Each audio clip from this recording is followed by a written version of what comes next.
Hi, I'm Anthony Carrascosa, and joining me today is founder and CEO Tom Kirkham of Kirkham IronTech. So, Tom, I did want to ask you a couple questions today, and I want to start off with, can you elaborate on how our unique three-pillar methodology, encompassing governance, IT infrastructure, and cybersecurity, sets us apart from other organizations in this industry?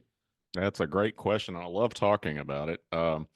Yeah, it is unique in that I know of no other company like ours that approaches IT infrastructure from a return on investment standpoint, among other things, but that's kind of the most important part, or at least it's a metric that can be measured.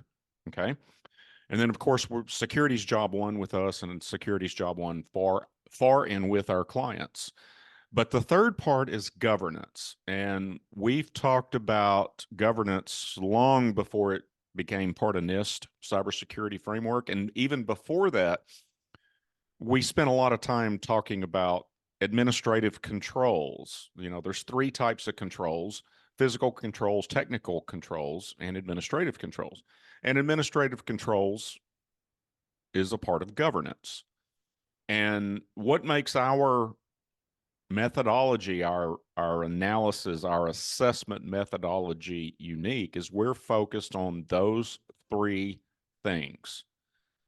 The return on investment doesn't work without proper governance. And for those of you, it's kind of becoming the new buzzword.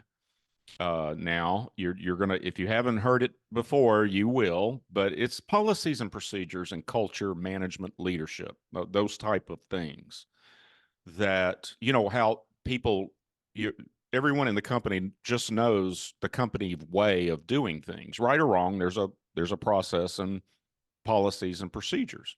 You got vacation policies, that's a policy. You've got password complexity requirements, that's policy, right?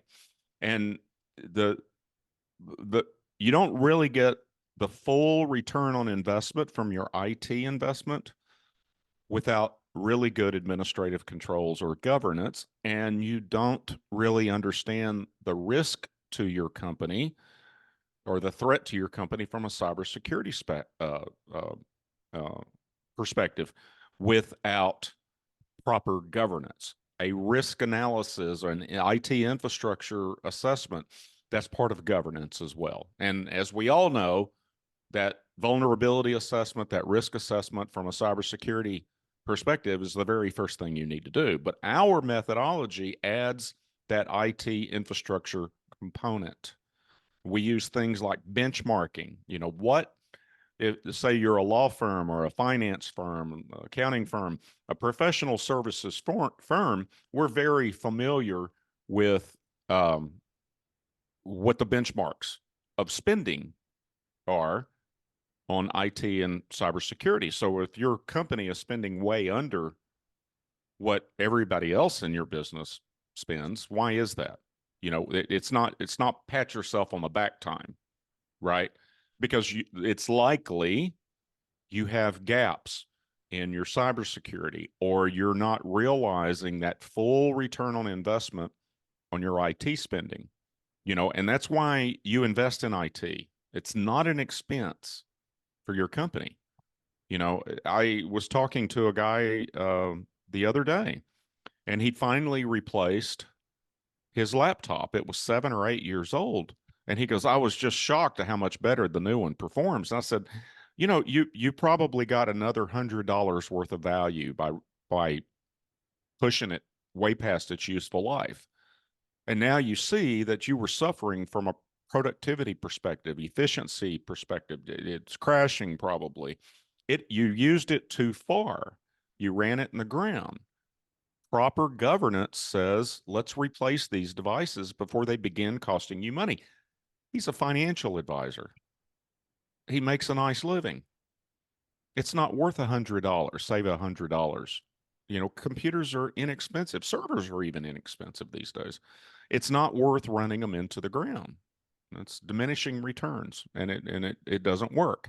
So these are the things that we have in our mind when we're working with prospects, and we always have it top of mind when we're working with current clients. And we're going to measure them, we're going to prove it, and we're going to get them where they're hitting they don't have to hit the benchmarks, depending on what the IT infrastructure looks like and their cybersecurity posture, and they're under the benchmarks and the risk is acceptable and they're not running the IT stuff in the ground, more power to you. All I'm saying is if you're not hitting that if you're under 6% and all the way up to 14% of gross revenue should be spent on all things IT and cybersecurity. New servers, all of that figures in. It's about $5,700 a year per person, regardless of the company size. That's a benchmark for that industry or those types of industries. And if you're way under that, that's a red flag. Let's look into it. Let's see what's going on here. What's missing? And I don't know of anybody else. So I'm sure there is. If there's anybody that's listening to this, if your IT company does that, I'd love to talk to you because I think we could help each other. Because our number one thing is education and really helping the client get maximum bang for the buck and to stay secure.